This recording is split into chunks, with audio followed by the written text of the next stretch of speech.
Jika kita melihat dua kalimat ini, kita ingin menuliskan berpikir atau bernalar. Yang tepat di sini berpikir atau bernalar. Artinya kita harus mengerti apa itu berpikir, apa itu bernalar. Di kelas pakar ini, saya Iwan Pranoto akan mendiskusikan tentang apa makna berpikir, apa makna bernalar, apa kesamaannya, apa perbedaannya, dan bagaimana mengasahnya. Jika kita melihat dua kalimat ini, maka kalimat yang pertama, untuk memilih ketua RT, kita tidak sekadar mengumpulkan data. Tentunya kita mengikuti juga apakah kita menyukai orang yang mana, bagaimana kita berteman dengan dia, yang itu tidak ada urusannya dengan logika.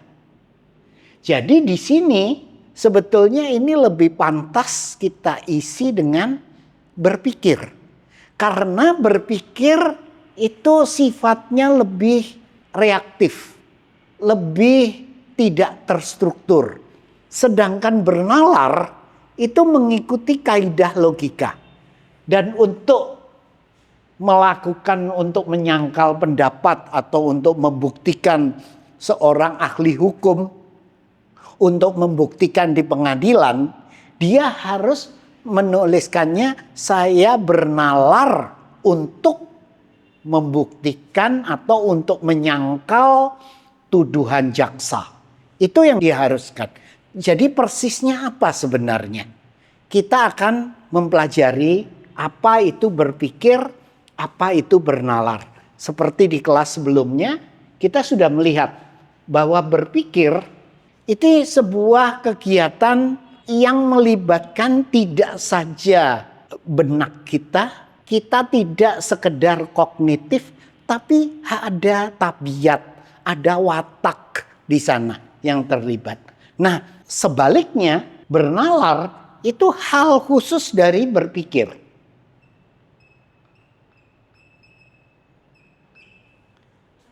Bedanya apa jadi? Di berpikir kegiatannya bisa tanpa aturan yang jelas. Contohnya seperti kita dijelaskan sebelumnya, itu contohnya melamun. Melamun itu bukan bernalar, dia merupakan contoh dari berpikir. Walaupun dilakukan tanpa struktur, tapi dia tetap berpikir. Sedangkan bernalar itu berbeda.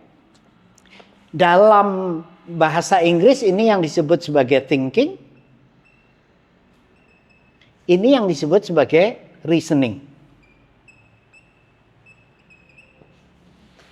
Sangat menarik sebetulnya mengapa yang dipilih zaman pencerahan itu disebutnya sebagai age of reason.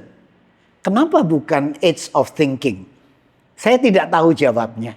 Kemungkinan karena keinginannya adalah menggunakan logika yang taat, cara bernalar yang taat. Yang sebaliknya, kalau berpikir seperti kita jelaskan sebelumnya, berpikir kritis contohnya, itu melibatkan value, bersifat subjektif. Bernalar sebaliknya, sangat netral. Dia sangat objektif.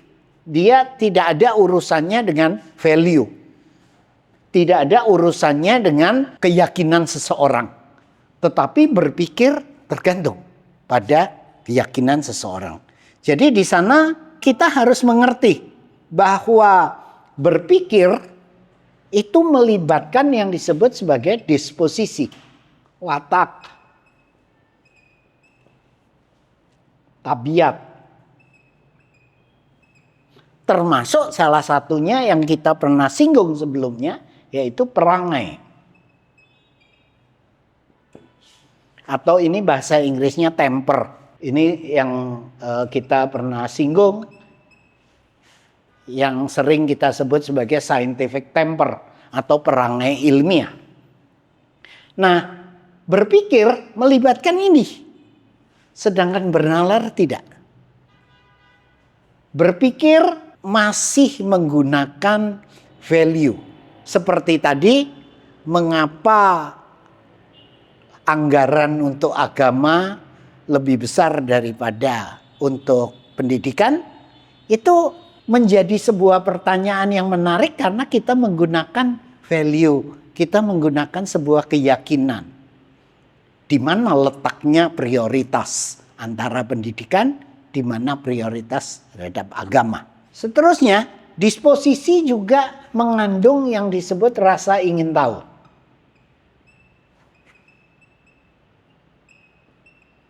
Dan ini menarik, nanti kita lihat karena salah satu dari ciri perangai ilmiah adalah rasa ingin tahu. Sedangkan bernalar, dia itu sebetulnya yang disebut sebagai bernalar tujuan tertentu.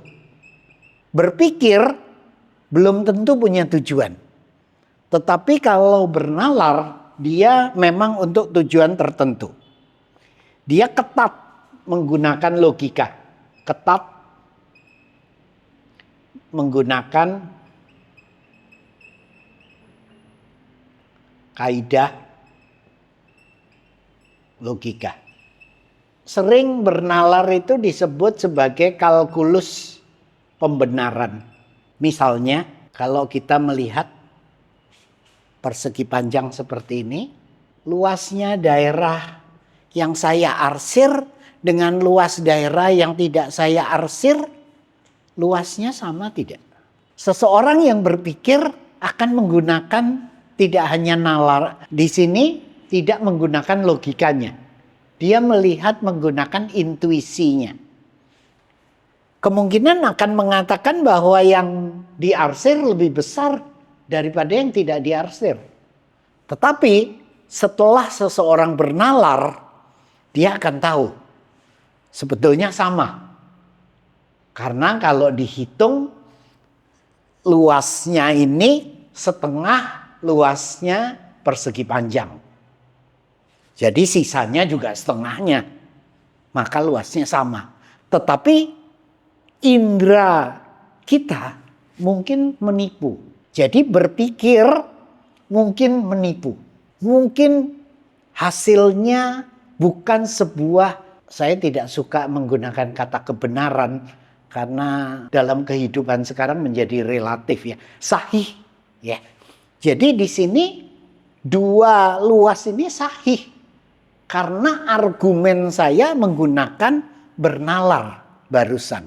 Nah, itu yang membedakan antara bernalar dan berpikir. Perbedaan utamanya, seseorang bisa bernalar sangat canggih. Dia sangat canggih dalam menjelaskan ekonomi misalnya. Tetapi kemungkinan dia tidak punya watak yang jujur. Itu sangat mungkin. Nah, berpikir itu lain. Dalam hal itu dia mengharuskan juga untuk menggunakan value, nilainya. Nah, di sana bedanya. Jadi mengapa berpikir itu ada melibatkan watak. Khususnya di matematika saya juga baru sadar bahwa seseorang itu untuk dapat belajar matematika tidak cukup dengan kognitif. Tidak cukup dengan pemahaman konseptual, ketangkasan atau kefasihan prosedural, kecakapan strategis, bernalar adaptif, itu tidak cukup. Dia harus punya yang kelima yang disebut sebagai watak produktif. Jadi kognitif dan non-kognitif harus diperlukan untuk mempelajari khususnya matematika. Nah, kita jadi mengerti sekarang bahwa berpikir itu melibatkan disposisi, termasuk disposisi moral ada di sini. Sedangkan bernalar tidak. Berpikir karena sifatnya tidak terstruktur, tetapi bernalar mensyaratkan harus terstruktur. Jadi berpikir bukan tidak terstruktur, tidak perlu terstruktur. Sedangkan bernalar wajib terstruktur, wajib punya tujuan. Berpikir belum tentu. Oleh karena itu digambarkannya dia bernalar sebagai bagian dari berpikir. Semua bernalar itu berpikir, tetapi tidak semua berpikir itu bernalar. Yang contohnya melamun tadi. Melamun itu berpikir, tapi bukan bernalar. Sedangkan membuktikan luas segitiga, luas bagian yang diarsir sama dengan luas yang tidak diarsir, itu bernalar. Dan itu juga berpikir. Itu terstruktur caranya. Jadi kita bisa lihat kalau kita melihat diagram ini, maka kita tahu bahwa bernalar bagian dari berpikir, tapi berpikir bukan bagian dari bernalar. Jadi kedua hal tadi seperti yang kita lihat ini memang berbeda. Sama-sama kegiatan kognitif, tetapi dua hal yang berbeda. Secara khusus sifatnya responsif kalau berpikir, tetapi bernalar tidak. Berpikir sifatnya subjektif, bernalar tidak subjektif. Jadi di sana ada perbedaannya. Pada tahun 1944, Jawaharlal Nehru dipenjara di sebuah kota namanya Ahmednagar. Di dalam penjaranya, Nehru menuliskan yang nantinya menjadi buku yang terkenal yang diberi judul Discovery of India. Di situ pertama kalinya Nehru menyebutkan tentang scientific temper. Tentunya masuk akal.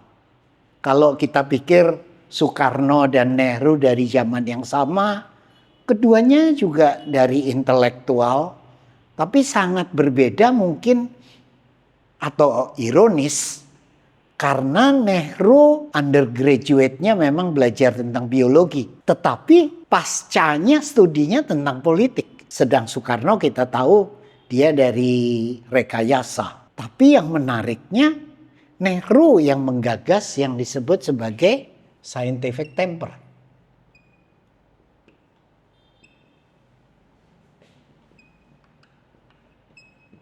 Walaupun tidak begitu eksplisit disampaikan apa itu scientific temper, tapi yang dimaksudnya, tujuannya itu adalah sebagai sebuah cara hidup. Terutama Nehru berpikir bahwa masa depan India sangat tergantung pada kemampuan warganya untuk meninggalkan tahayul. Dan itu disebutkan secara eksplisit dalam konstitusi. Memang baru dituliskan dalam sebuah amandemen tahun 70-an. Baru dituliskan resmi perangai ilmiah ini. Nah, kembali ke perbedaan antara berpikir dan bernalar. Kenapa Nehru menggunakan kata temper? Kenapa Nehru menggunakan kata perangai? Kenapa tidak scientific thinking atau scientific reasoning? Kenapa dia menggunakan scientific temper? Di sini untuk menekankan bahwa ini bukan sesuatu yang miliknya para ilmuwan secara formal di dalam laboratorium. Bukan itu. Tetapi untuk semua warga India untuk melatih, untuk mengasah dirinya untuk merawat Republik India. Karena masa depannya India tergantung bagaimana keingintahuan itu bisa dibangun. Pada saat Nehru menyampaikan ini, atau sampai sekarang justru, masih banyak yang mengatakan bahwa rasa ingin tahu itu kan sesuatu yang kebarat-baratan. Itu produk dari barat. Tetapi para pembela scientific temper bilang, loh bukankah tradisi di Buddha itu sudah mengajarkan tentang rasa ingin tahu. Bahkan berdebat itu sudah menjadi bagian dari pendidikan Buddha. Bahkan kalau kita baca Mahabharata, bukankah itu isinya perdebatan? Isinya dari depan sampai belakang itu perdebatan. Jadi bagaimana mengatakan bahwa scientific temper itu sesuatu dari barat? Tidak sama sekali. Itu ada di tradisi di India. Sesuatu, dan mungkin hati-hati. Kita menyebut India seringkali kita melihat India hari ini. Padahal sebetulnya yang disebut India itu adalah ada dua sebetulnya. India intraganjem dan India extraganjem. Artinya apa? India di Sungai Gangga dan India di luar Sungai Gangga. Bukankah nama Indonesia juga sebetulnya adalah Kepulauan India? Bukankah itu artinya yang dimaksud India itu bukan hanya di subdaratan yang kita sebut negara India sekarang. Yang disebut India itu adalah pengaruh dari budaya yang ada di kawasan ini semua. Termasuk di sini sebenarnya. Atau kadangkala disebut sebagai Sanskrit Cosmopolis. Karena ini dahulu menggunakan budayanya dihela oleh bahasa Sanskerta. Keilmuan, pengetahuan itu menggunakan kendaraan Sanskerta, termasuk agama. Jadi di sini kita kembali lagi bahwa scientific temper menggunakan kata temper, perangai, karena dia tentang berpikir. Dia bukan tentang bernalar. Seperti yang kita sebutkan tadi. Di sini karena ini milik semua orang. Yang diinginkan Nehru, diinginkan ini tumbuh di semua warga negaranya. Bukan hanya para ilmuwannya. Lalu mengapa ini menjadi kewajiban dasar? Bahkan pada tahun 45, pada tahun 70-an di abad lalu, itu India sudah berpikir bahwa ini harus menjadi fundamental duty, kewajiban dasar dari seorang warga negara India. Kenapa seperti itu? Hari ini ternyata itu menjadi sebuah keniscayaan. Hari ini itu menjadi sebuah kenyataan bahwa memang seharusnya scientific temper itu diasah oleh semua orang. Kenapa? Karena deep fake itu semakin banyak sekarang. Banjir misinformasi. Itu semua yang seharusnya mempertanyakan apakah ini benar. Mempertanyakan dari mana ini asalnya. Apakah ini benar. Sangat sulit sekarang. Kalau kita melihat sebuah video, seorang presiden mengatakan sesuatu, tidak mudah lagi kita mempercayai. Nah, kemampuan berpikir kritis itu di situ. Apakah mungkin seseorang mengatakan hal tertentu ini? Jadi, scientific temper itu menjadi sesuatu yang relevan. Bukan di abad lalu, tetapi justru relevan di masa sekarang. Jadi scientific temper atau perangai ilmiah itu hari ini harus dipandang sebagai sebuah vaksin di era modern atau pasca modern ini. Dia merupakan vaksin terhadap apa? Kebohongan-kebohongan yang banyak, yang sangat canggih. Itu sekarang harus ditawarkan, harus mendapatkan obat penawar. Obat penawarnya adalah scientific temper. Ini adalah keberanian untuk mencari kebenaran baru. Keberanian untuk menolak gagasan tanpa bukti. Dan kebersahajaan. Artinya mau mengubah pendapat jika dia tahu bahwa pendapatnya salah. Itu perangai yang dibutuhkan hari ini. Dan ini adalah fondasi bagi warga negara agar tidak mudah dieksploitasi oleh narasi palsu. Hal-hal yang digunakan, yang ditakutkan pada tahun 40-an, fasisme, itu sekarang lebih canggih. Munculnya menumpangi teknologi yang baru, teknologi digital yang baru, dan itu menjadi sesuatu yang tidak mudah ditangani kecuali semua warga negara membangun tameng-tamengnya melalui scientific temper. Lalu bagaimana membangunnya? Bagaimana mengasah scientific temper, bernalar, berpikir kritis, berpikir analitis, itu semua. Barusan kita melihatnya itu sesuatu yang berat sekali rasanya, membludak. Kita seorang guru, bagaimana mungkin kita bisa mengajarkan itu semua? Banyak sekali. Oleh karena itu, selanjutnya saya akan menunjukkan sebuah ilustrasi yang sederhana. Kita bisa melihat bahkan mungkin anak SD kelas 5, kelas 6 itu sudah bisa atau sebelumnya. Misalkan kita melihat susunan kancing seperti ini. Ada hitam, merah, hitam, merah, hitam, merah, dan selanjutnya. Apa yang kita bisa katakan? Selanjutnya hitam atau merah? Mungkin kita bisa katakan selanjutnya hitam. Setelah itu merah. Itu satu hal. Kemudian apa lagi yang bisa kita tanyakan? Nanti yang ke 100 merah atau hitam? Itu rasa ingin tahu sebetulnya. Dan sebenarnya juga tadi yang diceritakan ada kurir yang harus menemukan nomor rumah yang ganjil. Itu sebetulnya juga bisa dilihat bahwa yang ganjil itu yang deretan yang ini. Ini yang pertama, ini yang ketiga, kelima, ketujuh, ke-9, ke-11. Dan yang merah itu yang genap. Itu 2, 4, 6, 8, 10, 12. Jadi sebenarnya kegiatan seperti ini yang harusnya sudah dilihat.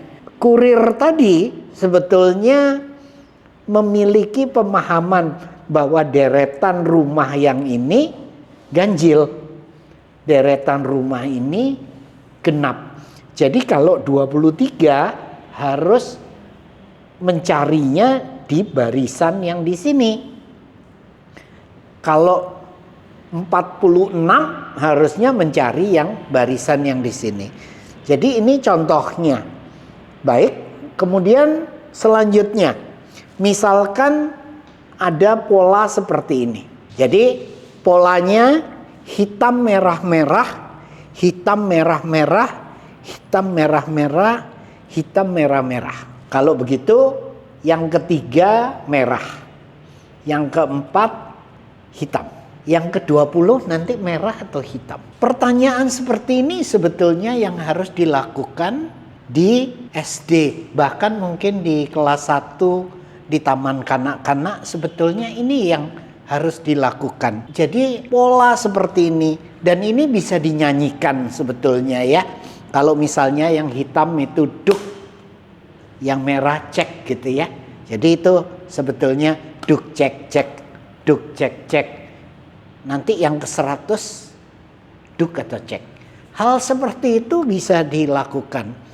Nah, hal seperti ini lengkap sebenarnya.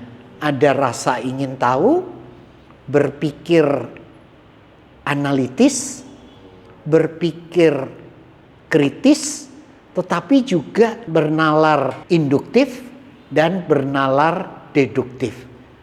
Ini semua yang kita bisa tunjukkan bahwa dengan alat yang sangat sederhana itu dapat dilatihkan.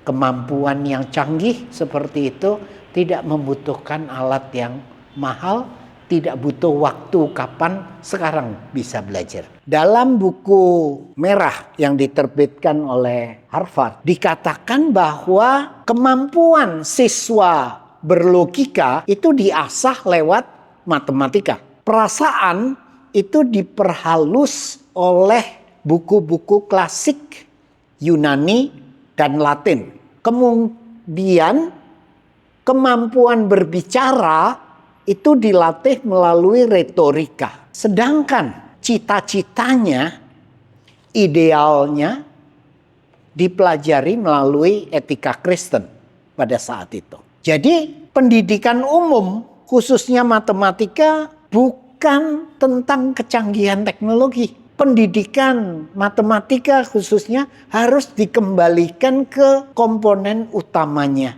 yaitu berpikir atau khususnya bernalar. Nanti kita lihat.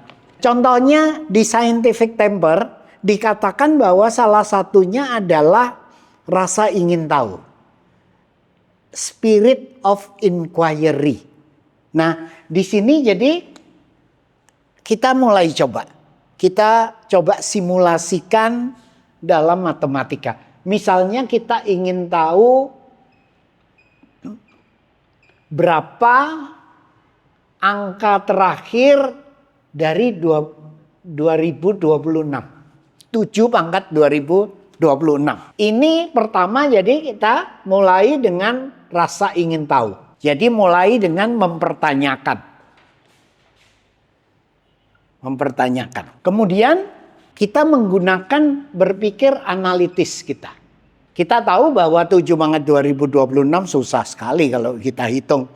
Ini mungkin tidak cukup papan ini untuk menghitung. Tapi kita tahu kalau 7 pangkat 1 itu mudah. Itu 7. Kalau 7 pangkat 2 mudah juga. Itu belakangnya 9. Kalau 7 pangkat 3 belakangnya 3. Mudah. 7 pangkat 4 belakangnya 1. Jadi 7 pangkat 5 belakangnya 7. 7 pangkat 6 belakangnya 9. 7 pangkat 7 belakangnya 3. 7 pangkat 8 belakangnya 1. Dan seterusnya. Jadi kita bisa lihat polanya 7931, 7931. Dan ini akan mengulang lagi karena 1 selanjutnya pasti 7. Dan selanjutnya. Jadi kita lihat ada pola yang seperti ini. Nah, ini yang namanya bernalar induktif. Kita menduga polanya seperti ini terus. Tapi kita harus membuktikan. Kita harus menjelaskan, meyakinkan kenapa polanya seperti ini terus? Nah, di sini kita perlu bernalar deduktif. Kita melihat bahwa kalau 1 mencapai 1, maka dia akan 7. Jadi akan mengulang terus. Nah, kemudian kita melanjutkan. Jadi 7 pangkat 2026 itu sama dengan berapa? Baik, kalau kita bisa lihat bahwa ini sama dengan 7 pangkat 2024 dikali 7 pangkat 2. Nah, 7 pangkat 2024 ini kelipatan 4. Kalau kelipatan 4 itu selalu 1. Jadi ini sesuatu belakangnya 1. Dan ini 49.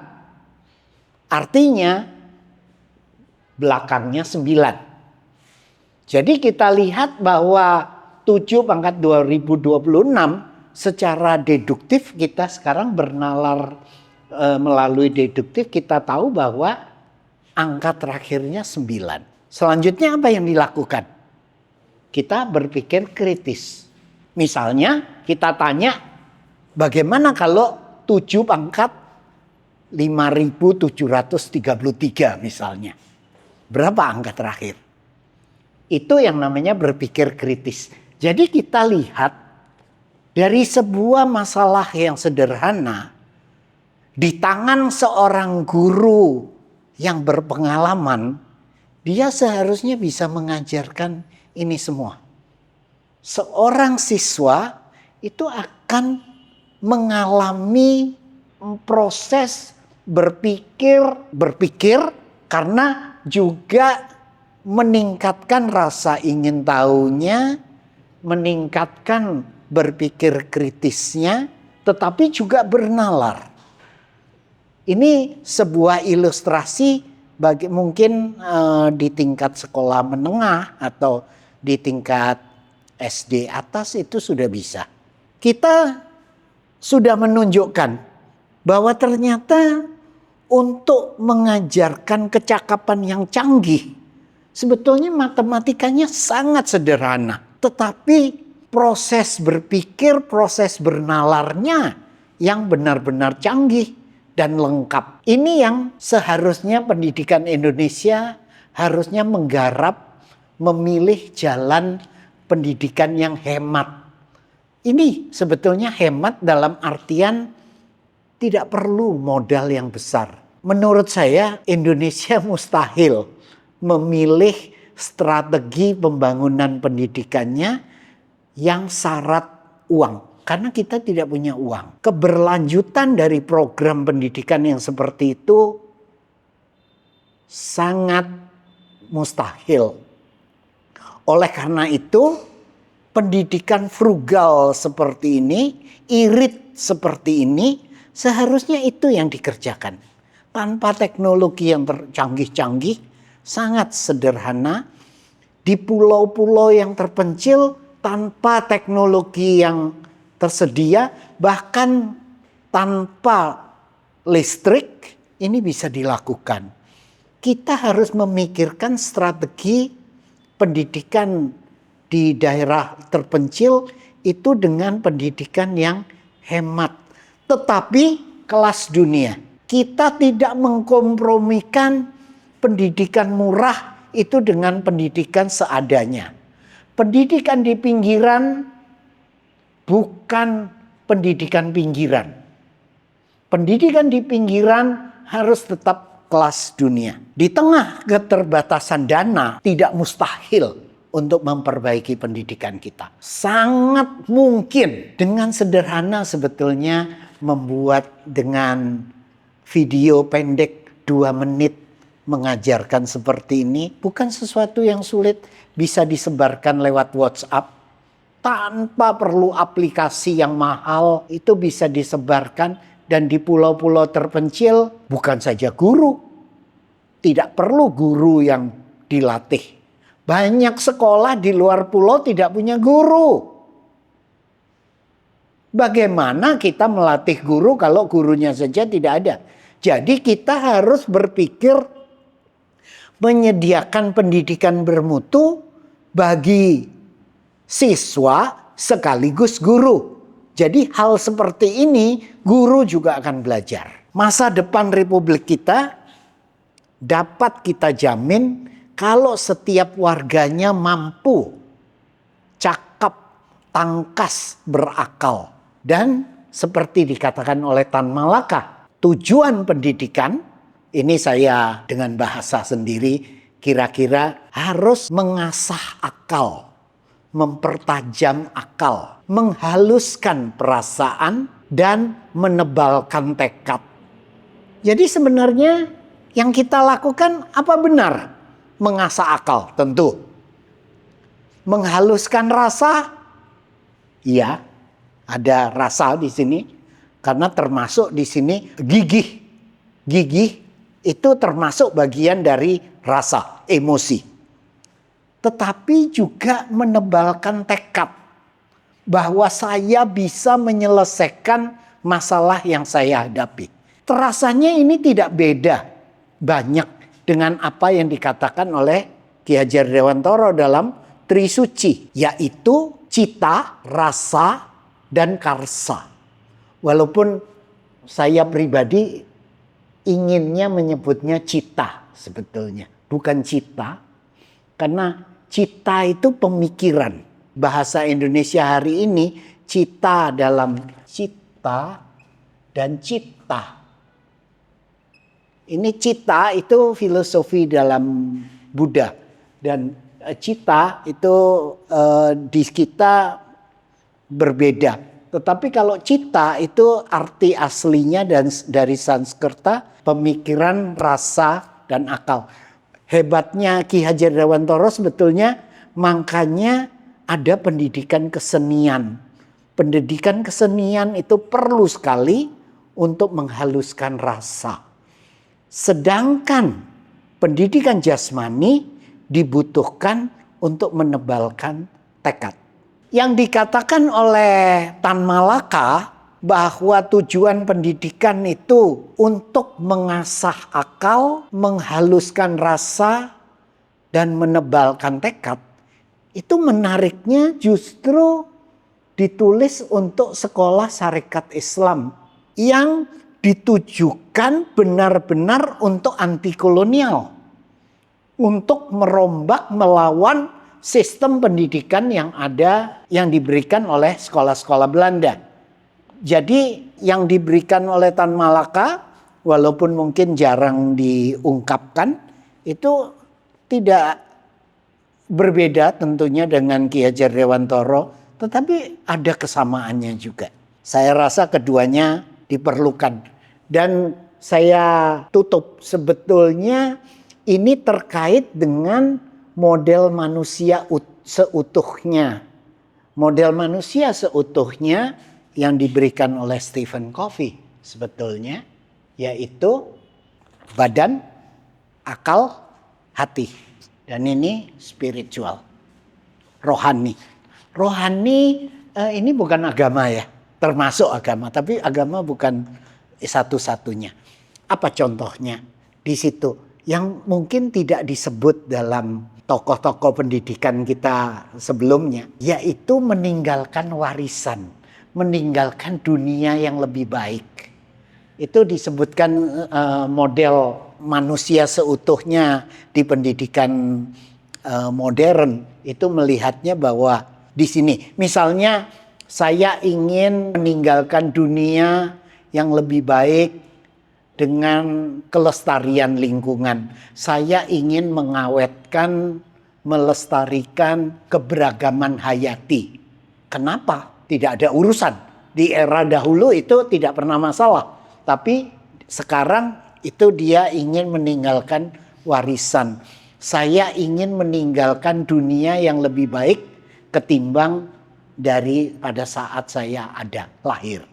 Itu bagian seluruhnya. Jadi di sini kita bisa melihat sekarang bahwa pendidikan yang canggih, khususnya belajar berpikir, dapat dikerjakan secara sederhana, tanpa teknologi yang mahal, tanpa teknologi yang canggih, dengan bahkan matematikanya juga tidak canggih, hanya bilangan, tapi kita bisa belajar kemampuan yang canggih. Itu yang kita bisa pelajari hari ini. Terima kasih, selamat berjumpa di kelas lain.